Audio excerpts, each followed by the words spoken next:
Woo-hoo. All right, everybody, welcome back to the Millennial Sales Podcast, episode 298. It's Wednesday. It's April 27th. We're almost at the end of the month. Got a great one for you here today. Jamie Shanks has made his way back onto the podcast. He joined me years ago from Toronto, Canada, for a conversation. His book, Social Selling Mastery, that came out probably a decade ago, was one of the first books I read as a salesperson and really changed my perception. He's really the godfather of social selling and selling through LinkedIn. And he discusses it in his book there. And that's what really got me on the path of knowing that social selling was important, trying to get in there and, learning how to use LinkedIn, build a brand, create connections with customers that way. He's a really insightful guy. He is currently the CEO of two different businesses, both Sales for Life and Pipeline Signals. Pipeline Signals is more recent. And, we talk about a lot of different things. One, being the CEO of two businesses, how do you handle time management? He gives a great analogy, which I'd never heard before, called the cupboard theory, which helps you prioritize your time and get the most important things done in your life. And, that really made a huge impact on me and how I'm thinking about things. We also get in the back half of the podcast talking about tactical tips. How do you use LinkedIn and how do you use your network to sell more deals and hit quota easier? And we talk about how he even does that as a CEO now. So I hope you enjoy the convo. If you do, subscribe, leave a review, and hit me up on LinkedIn. I'm posting every day there, TommyTahoe, about sales and growth mindset and things like that. So without further ado, here's me and Jamie Shanks. Let's go.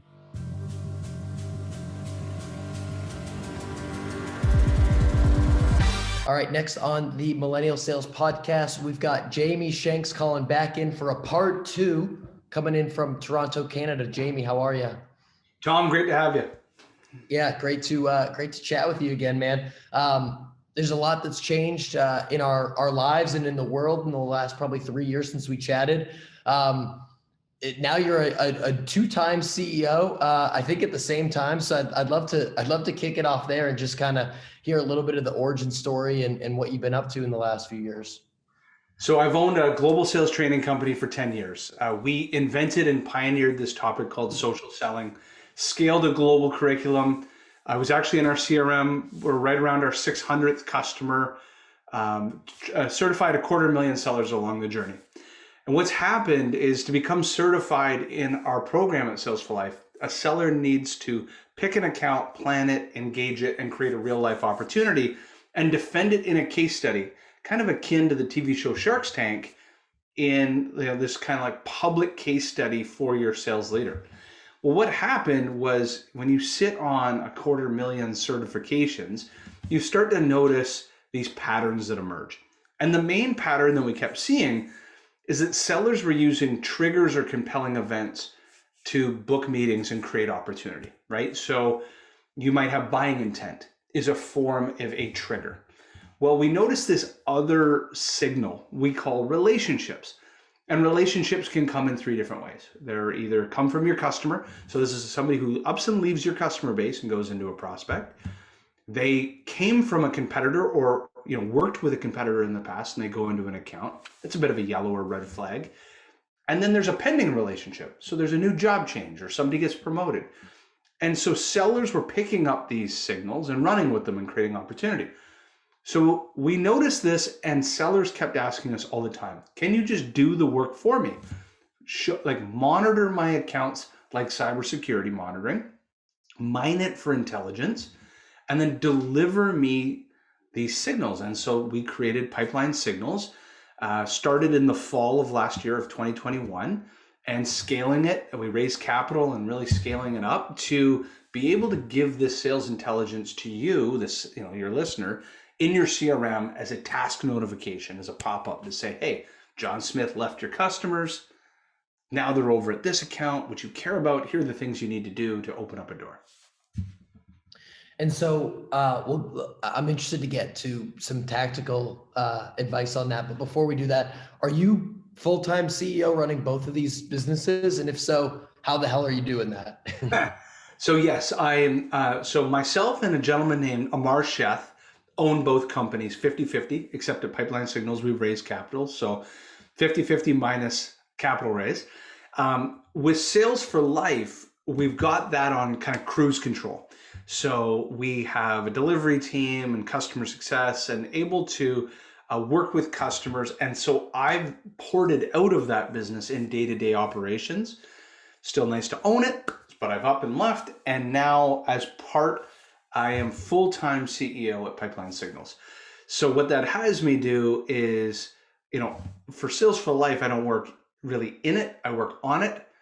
But with Pipeline Signals as a startup, I'm working in it and on it at the same time. Got you. Okay, cool. That makes sense. So yeah, I'd love to hear, I think I was just talking with someone earlier today about, leveraging LinkedIn for sales. And when I joined the B2B sales world 7 or 8 years ago, some people were doing it, but it didn't seem super prevalent. And I felt like I was even relatively early compared to some of my peers. And now it feels like if you're not leveraging LinkedIn or you're not leveraging social in the right way, you have a serious disadvantage to your competitors, to the peers, to people that you're trying to compete with. So walk me through a little bit about so how you're pulling that data straight from LinkedIn and then it gets pushed into folks' Salesforce, or how exactly does that work? Yeah, so if you were to think of how the sausage is made, the step number one is our customers tell us what accounts in the world that they care about, or what is your total addressable market. And that is the customers that you have, the customers that you used to have, the prospects that you want to target, and also the white space. So there might be verticals or geographies where you don't actually know every account, but again, people will up and leave your customer base and they'll go all around the world. Well, where did they land? So step number one, map your TAM and your key accounts. Step number two is we then connect into your CRM. Step number three is we enable you as the listener and your sales team. What is a signal? Why should you care? What do you do with it when you get it? So what we're doing is every piece of data, like if you look up your own LinkedIn profile, it's publicly available data. Just Google your own name, you can see it.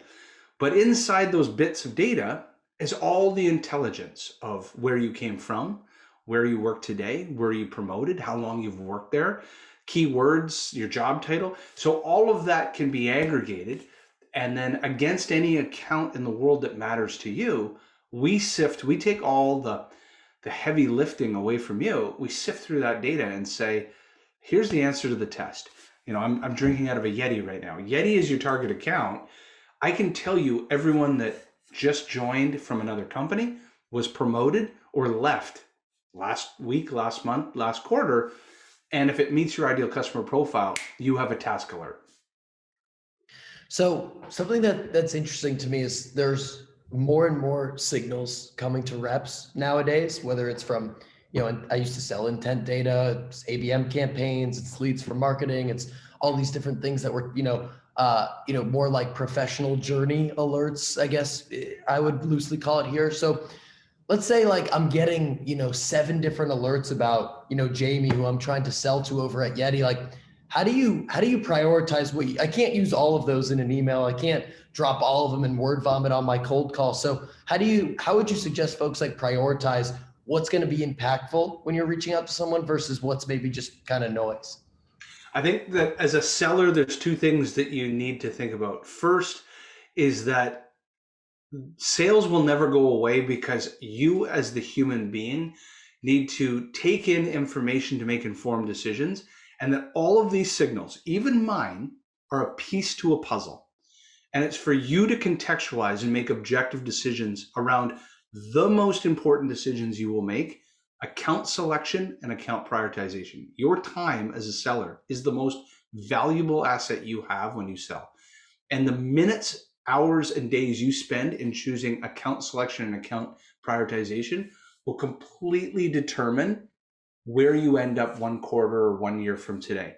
So I would focus and recognizing that you might have 6 or 7 different sets of data, but your job is for each one of your accounts is to look at them, and then you have to make an objective decision on which ones are need to engage today, not tomorrow. Which can I engage within a week, and which is nice to know, and it's building towards a pattern of change in that business. So that comes to then, how do I tactically do it? You as a seller, and I've always recommended companies do this.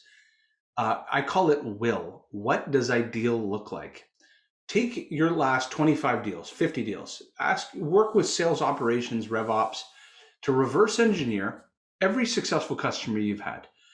And look at all the different signals that come into your business. And there are three major categories: buying intent, product usage, and relationships. Those are the most common triggers or compelling events that will happen that cause change in a business. Look at your last 25 accounts, or last 25 wins or 50 wins, and figure out what was that pattern. And you will notice that there'll be some key stakeholders that were raising hands or Googling keywords and downloading ebooks. That's buying intent. You'll notice that most of those buyers all might use a certain software. They might use Gong, they might use Salesforce, and you're like, oh, we integrate perfectly with them. That's why they bought. 3, look just before, 90 days before they engaged you, or in and around that time and after, how many key stakeholders came into your buyer persona around that time. There was a new CMO that came in, and they hired a director of marketing operations, and that now, because people make priorities, or people make change in businesses. Businesses don't change. People are the ones that set the priorities. So map how much of that change happened. You will notice that those things have happened. See what the repeatable patterns are, and then you'll know, and this is what most of our customers know, that when somebody leaves your customer base and goes into a new account, you are so much more likely to open that door than to randomly cold call into business ABC. So focus in on those accounts. I hope tactically. Yeah, no, I love that advice. And I feel like something that doesn't get talked about, at least from what I see on LinkedIn and other podcasts, is the prioritization and account mapping process. I as a rep can also get in the weeds too often, where it's like you have your calendar and you're prospecting, and then you have your meetings and your follow-ups and everything else. And you don't spend enough time actually kind of mapping out the actual territory. How would you, maybe I'm sure this differs maybe for the types of deals that you're working on, but do you have a general rule of thumb for how much time a rep should spend any given month or quarter on just doing the prep work versus actually getting into the territory? So I'll set a context that for me, so sales for life is a 5 and a 6-figure transaction, and pipeline signals is a 4-figure. So it's a $2,000 a month MRR product, but then that's a 5-figure ARR product. So both would be classified as complex B2B. So if you sell widgets and boobobs for $99, I have a lot less experience in that world. And our customers in both those companies do 5, 6, 7, 8, 9, and 10-figure deals. Okay, so this is all complex selling. So I'm a huge believer that every quarter you should be backing up and building a visual total addressable market map of your accounts. And we teach this at Sales for Life. We actually use a car transmission analogy. Okay, and there's park, reverse, neutral, and drive, and we call it the drive map. And it's a pie chart. There are accounts that are in park, reverse, neutral, and drive. So you do this every quarter so that you can see the percentage of the pie piece is changing. You should be backing up and reevaluating why accounts are in reverse or in park, and figuring out, do I care about them at all? Because if you're calling through your list of accounts because it's being pulled up in a sequence or a cadence, and you're just calling them for no real prioritization, you're kind of wasting your time. So that's the planning side. Then again, I'm a big believer of, yes, the tools you use are going to queue things up many times in order of operations based on your last touch point. Again, when you start getting a bunch of touch points in, back up and ask yourself, is this the best use of my time? What is going to make change in a business? There's either got to be buying intent, there's got to be alignment on product usage, And relationships are critical. There has to be change in the human capital in that business for priorities to go in and out of that business. Focus on those accounts first and restack your accounts based on that. That's great advice. And one signal that you mentioned earlier was, folks that were, working with your company that joined a new account, or were potentially working with a competitor and joined one of your accounts. And I think the first scenario, I think intuitively we kind of know what to do, right? That's a warm lead. They know your product. Hopefully they like your product, and it's pretty easy to open the door. What would you suggest if you're working a deal, right? And you've got the different stakeholders, and then all of a sudden Jamie comes in, you see on LinkedIn, he's the new VP of IT or sales or whomever you're selling to. And, he maybe used your competitor, maybe he was a case study or a testimonial for a competitor of yours. And you think you have this deal and maybe even have a forecast, then all of a sudden Jamie's kind of throwing, something in the mix here. How would you suggest navigating that kind of like trickier situation? So I'll tell a story and then I'll tell you what I think you should do.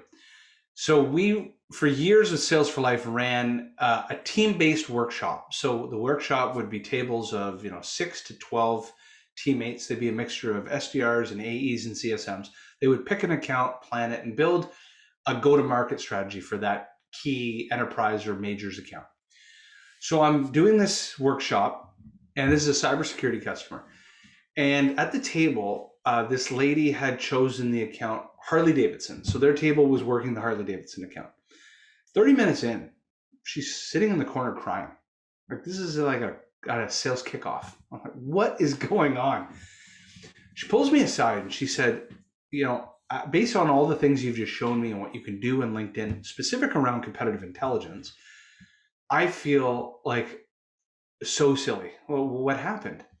For 8 months, she'd been working the Harley Davidson account, and she just couldn't figure out why she was hitting blockers or just not getting any further. Well, they had just hired, it was either a new CISO or a new chief operating officer that came from their direct competitor in that business.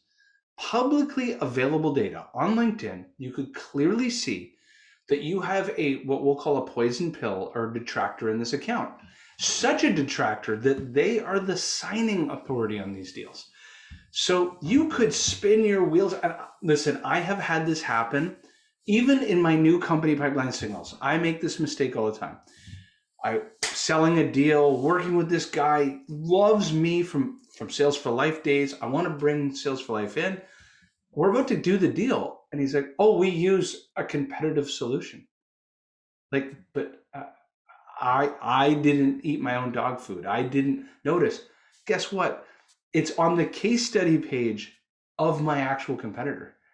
So the reason I tell that story is time management.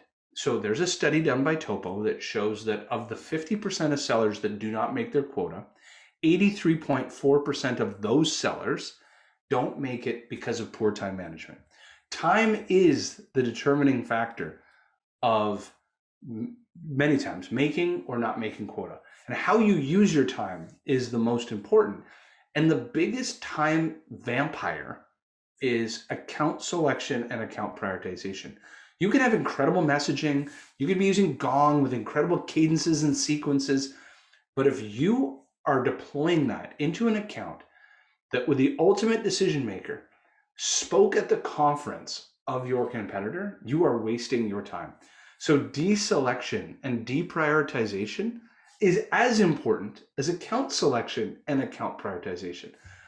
And the levels of competitive intelligence you need to be thinking about, the highest level, if they leave employment at your competitor and become part of the buying committee within the company you're targeting, I would walk over to your to your CRO or whoever makes your account plan list, and I'd say, let's have a conversation about this account.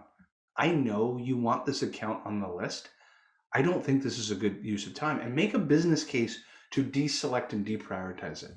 The second level of competitive risk are those that have overtly written on their LinkedIn profile, skills, certifications, projects launched with your competitor. I mean, they're openly telling the world, I'm a Microsoft Azure customer. I love Microsoft Azure. Well, if you sell AWS, are you kind of wasting your time going into that account? So I know that was long-winded, but I hope it helps everybody understand that for every moment you spend in account selection and prioritization, there's an equal and opposite asymmetrical competitive advantage that your competitors have. And I would focus on deselection and deprioritization. Yeah, I think that makes a lot of sense. I was doing an analysis at the beginning of this year for the year that I had last year, and doing some account planning. And the 80/20 rule is well known by everyone for in sales and just in life. And it was extremely true. I had like 40 accounts and I hit my number on probably 6 of them. And it's like, oh, I probably wasted my time on the other 34. I am 43 years old, and there is nothing in my life that hasn't been Pareto's Law. And it's always, if you look at most companies' SQL to close rate, it's 20%. And, some will get it into the 30s. We've fluctuated in there, but give or take, everything in the world is Pareto's Law. 1 out of every 5 accounts you're looking at are going to do something. And so it's your job to try to use as best as you can all the intelligence given to you to make informed decisions on where you spend that time.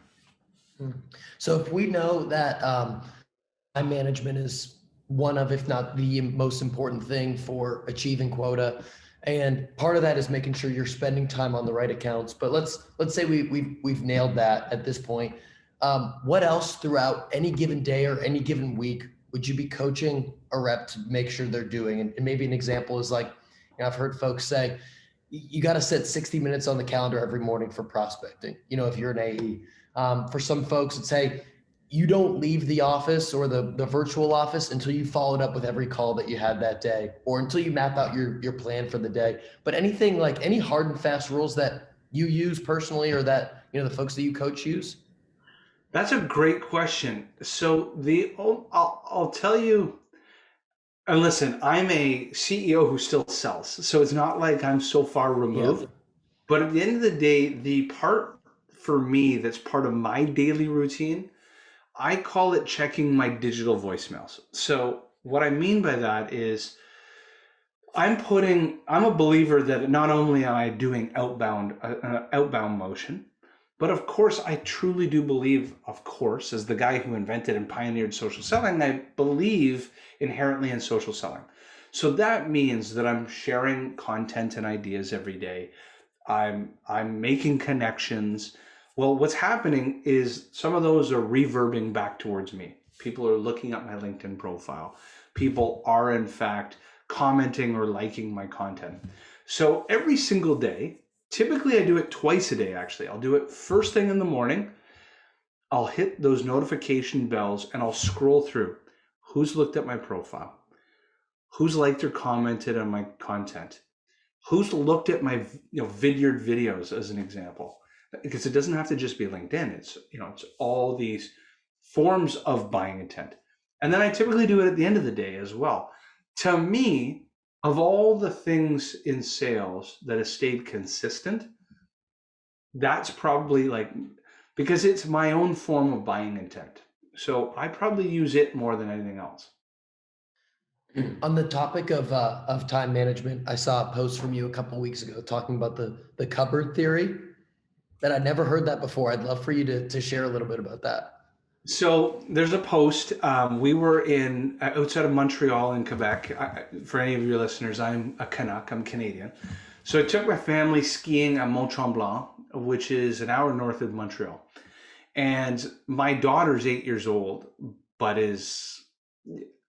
she could cat and heli ski, right? So she's a 1%er on skis. And so I take her into the double blacks and I give her my beacon and we go out of bounds and all this kind of stuff. So the long and the short is a story where there's photos of her and she's pointing at the signs of all the double black runs at Tremblant that she's doing. And I talk about the cupboard theory. And I'll first describe the cupboard theory and how it's affected me. The cupboard theory, is you have a kitchen, you moved into a new apartment. How many, can you see your cupboards from here? from where you're I can sitting? see him. I can Okay, see how him. many cupboards do you see? I don't know, roughly about probably 12. 12. I'll bet you just moved in, and if you were to open each one, you have at least a pot and pan in every one of those.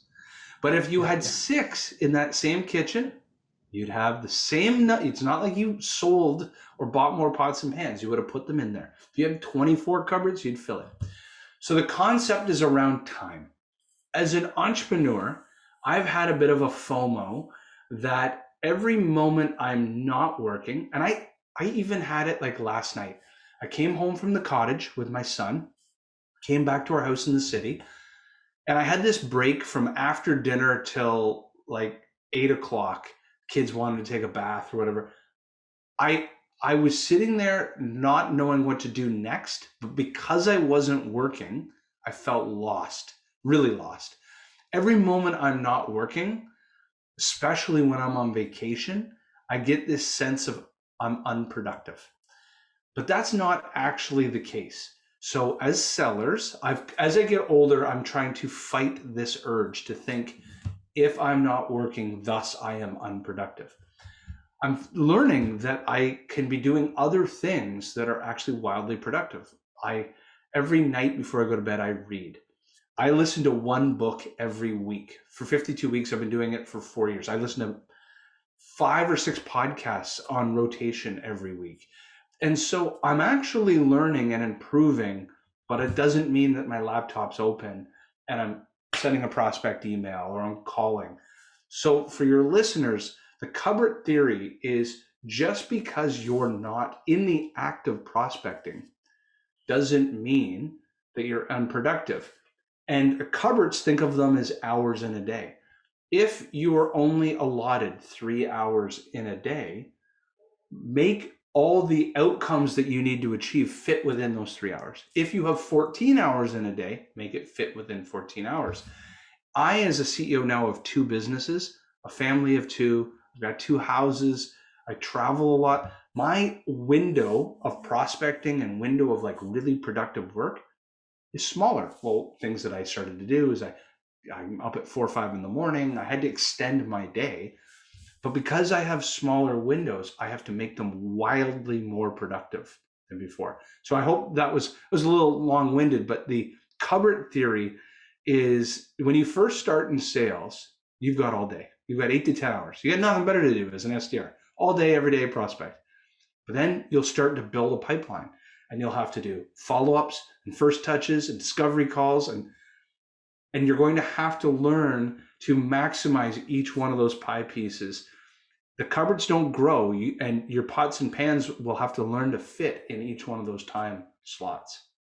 I love that. Do you, excuse me, do you do any sort of kind of like personal and professional, we're talking about like, account prioritization earlier. Do you do any sort of like consistent goal setting or life prioritization or anything like that, at the beginning of the month and say, hey, here are the 3 things that have to get done for sales for life this month, or for my family or my travel, or all these different buckets that you're trying to fill? So it all starts, and this is everything you do is a reverse engineering from goals and outcomes. So there's a great book by Jason Jordan. It's a sales management book. Actually, it's now maybe 5 to 7 years old, but it'll be a great analogy to how I'm going to phrase this.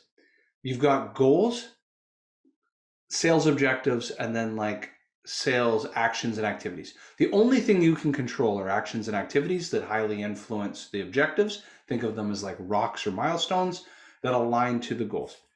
So in each business, we follow the EOS model. EOS is Entrepreneur's Operating System. Each business has 5-year goals and has kind of like 3-year kind of mile markers, and then an annual goal, and then quarterly rocks. So every business is in these 1-page spreadsheets where I know, and there should be no more than 3 to 7 rocks in a quarter. So for your listeners as a seller, there's probably 3 to 5 things that you should be focused on the whole quarter. From there, my daily routines and weekly routines are built into those milestones. I get up every morning at 5 a.m. I do the same.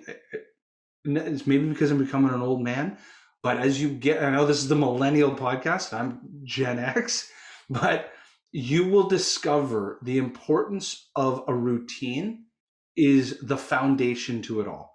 And I am, at my computer working because I have employees in the Philippines, India, and Bangladesh between 6:45 and 7 a.m. every day. I am doing these things and I have windows of time for customer calls, prospect calls. I block times. I don't talk to outside customers and prospects on Mondays. I fill it with branding, podcasts like I'm doing today. So you get wildly consistent. And I'm a huge believer in time stacking. So there's certain days of the week that you do discovery calls and certain times you do prospect calls. And you'll learn about your own body. For me, I am incredibly productive in the morning. By 4 o'clock, I'm like mumbling and can't talk because remember, I'm up at 4 or 5 in the morning. So I do all of my business development, all of my prospecting, all of my big important calls in the morning. And so you design your life that way so that you're not doing demos at 5 p.m. when the buyer's half asleep and you're half asleep.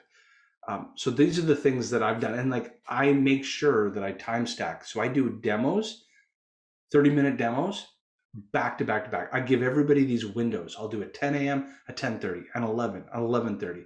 I get all my demos in one spot. So I'm in the groove of telling the same story. Like today, I have 4 podcasts back to back to back. I'm telling similar stories. Yeah, I think that's really powerful. And, for folks that, depending on where you are in your career, if you're just starting as an SDR, if you're an AE, if you're a manager, if you've got a side hustle, you got other things going on. I think, I'm taking notes over here because I feel at times I put too much on my plate and then let certain things fall off. So I love, some of the tips here. You mentioned, some of the books and podcasts and things like that. We're big learners on this show. So I'd love if you might start on the book front, anything I'll make sure I'll open up my Audibles. Let's see. Now, here's the thing is, so for years I listened to sales and marketing books, as you can imagine. And then, so what I do personally, I have 2 styles. Okay, so podcasts I listen to in the shower every morning. Books I listen to on my walks throughout the day. And then I read biographies at night. That's just like my routine. Like right now I'm reading an old classic, Shoe Dogs, the Nike CEO. Love it. Yeah, and the one before that was the one on Patagonia. So I love hearing like other entrepreneur stories. But each one has kind of a purpose. And for me, I listen to podcasts and read books typically on my weaknesses. I found as I was a seller and then a new CEO, I was listening to a lot of sales and marketing books, but then I became really strong at that, but I kept reading them and they weren't topping me up as much. So what I started to do was look at my weaknesses. And as an entrepreneur, as a CEO, my weakness was financial acumen. So I started reading a lot about P&Ls and balance sheets and capital raising and capital deployment. Now I'm learning about another weakness. I've never been strong at the HR side of entrepreneurship. So culture and leadership and communication. So that's a long-winded way of saying I don't have a lot of great sales books on here, but I have an endless supply of business books. So it depends on what you want to know. I'd love to hear a couple of the top business books and a couple of the top I love biographies as well. Shoe Dog is top 5 favorite book probably for me of all time, but any others that stand out? Well, a new one. So I'll try to leave them to the new ones. So okay. If you want to listen to the story of Frank Slootman, he's the CEO of Snowflake, was the CEO of ServiceNow. If you ever aspire to be a CEO, so he is not a founder, he is a drop-in CEO, repeat offending drop-in CEO. Yeah, incredible at it, obviously. So his book, Amp It Up, is really good. Another one is Atomic Habits. So I constantly am looking at my habits of, again, things I can control. I've been monitoring my sleep for 4 years. I've been monitoring what I've been eating and vitamins, my exercise. Again, as you get older, these are the things you get into. It's incredible. Atomic Habits, like the littlest things you do to yourself make big compounding efforts. So those are the ones that are like popping up. The rest of them are bore everybody to tears, but I think those would help. I am not rushing to read any about P&L statements, but the Frank Slootman one sounds great. And Atomic Habits is it's an amazing. That was actually what I was thinking about when you were talking about the entrepreneur operating system. Is that from a book too, or is that I've heard that before? Yeah, so you can listen to Traction there. Okay, Okay. so there's Traction, and then there's Rocket Fuel. They're all written by Gino Wickman, which that's where EOS comes from. Okay. And how about podcasts? What do you listen to?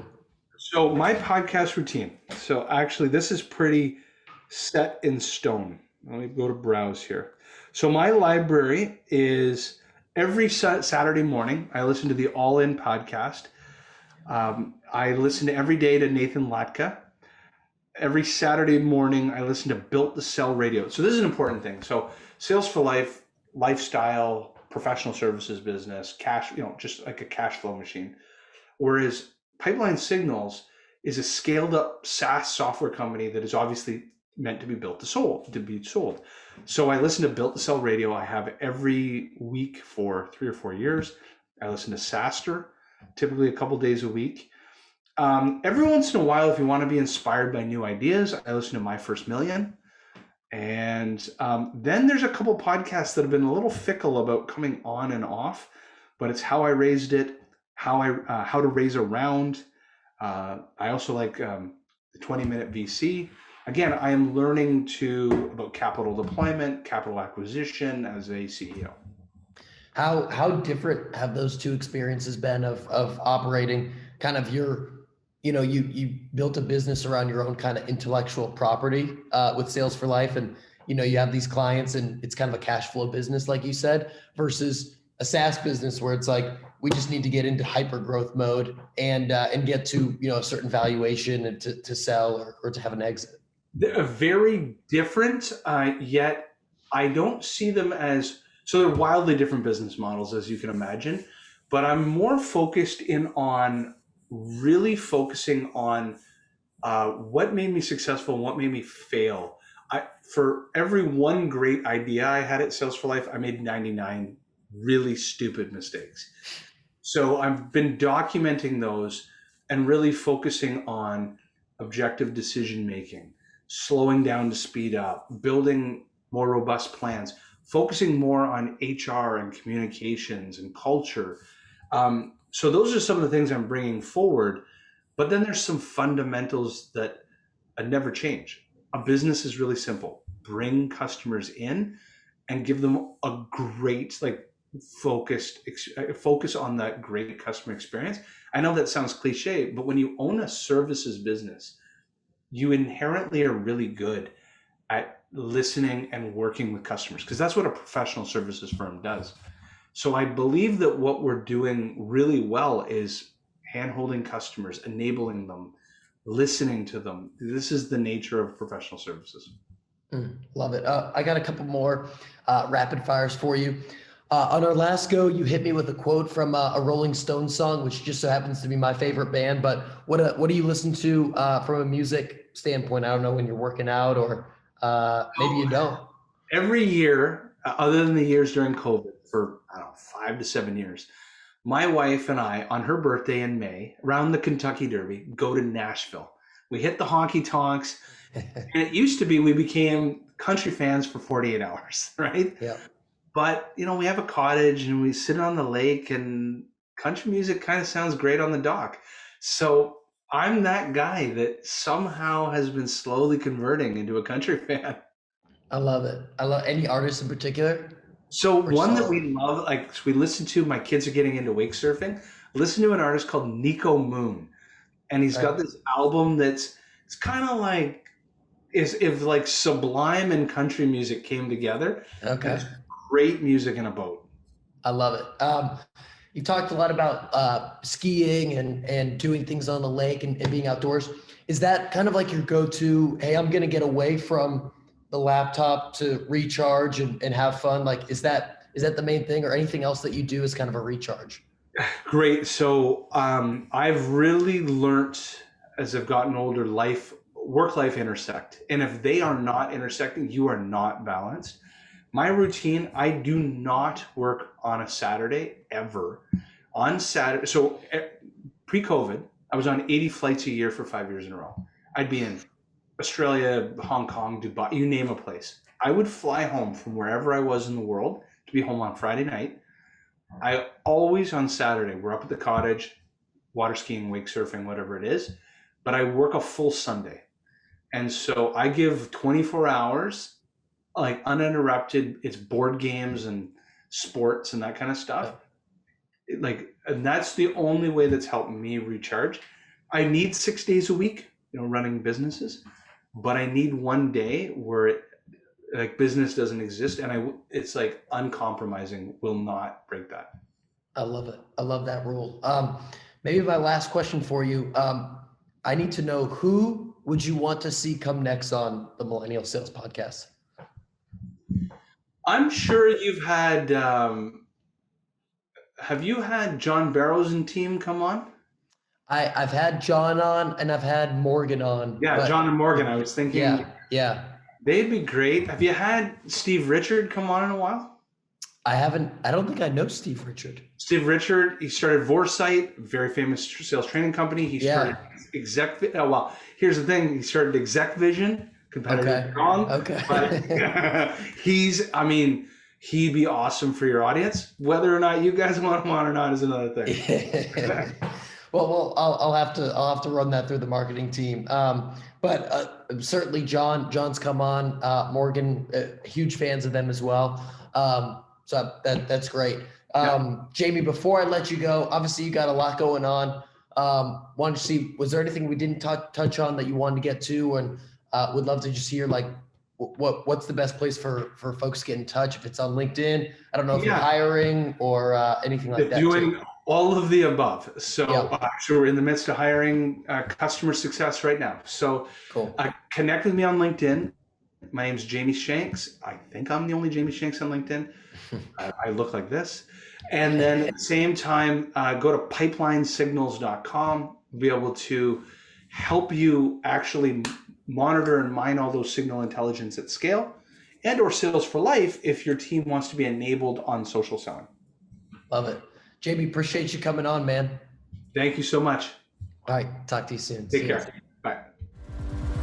Thanks for checking out that episode. Start of the year. Let's kick some ass. Again, one of my goals for this show is to get as many subscribers wherever you're listening here on Apple, Spotify, YouTube, etc. Subscribe, leave a review, and then hit me up on LinkedIn, Tom Alemo, or any of my other socials at TommyTahoe. Look forward to connecting with you there. Peace.